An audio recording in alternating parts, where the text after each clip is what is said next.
As leaders in Washington prepare this week to push for stricter firearms legislation, one lawmaker right here in the Treasure Valley is taking a stand. Eric Fink joins us with tonight's big story.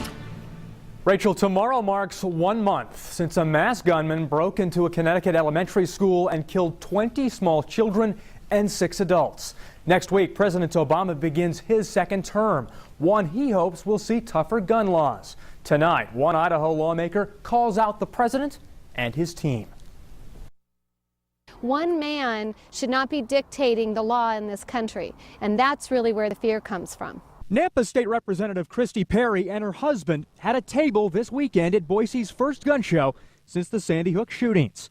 The Perrys own a Treasure Valley gun shop, and they're worried the Obama administration is disrespecting a number of responsible gun owners as it aims to curb growing gun violence across our nation. People buy guns for a number of reasons. They collect them, they love the history of them, they like to shoot them, and sometimes they just would like to have the gun that their grandpa had. In his first term, President Obama presided over several mass shootings, and since Newtown, he's urged action.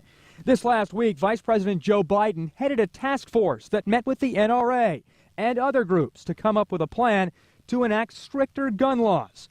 This week, Biden will deliver his recommendations, expected to include reinstating the 1994 ban on assault weapons, banning high-capacity magazines, and universal background checks, including private sales and gun shows.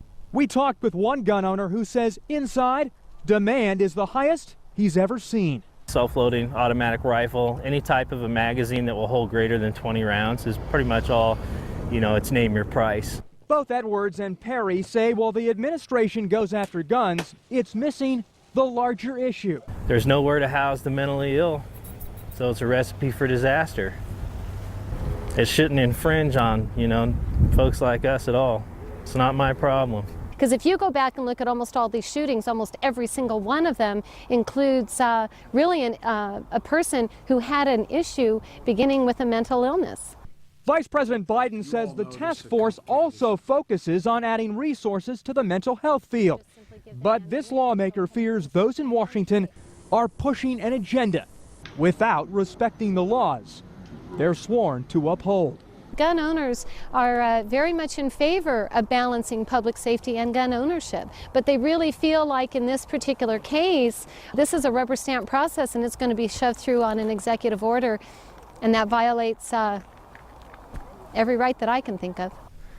I asked Representative Perry if she would support legislation here in Idaho that at the state level would move to outlaw a federal ban on tougher firearms restrictions similar to legislation proposed in Wyoming. Representative Perry says she doesn't know if she'd go quite that far because she says attempting to block such legislation would violate her oath of office. Live tonight in studio, Eric Fink, Today 6 on your side. All right, Eric, thank you. Well, it appears Idaho's current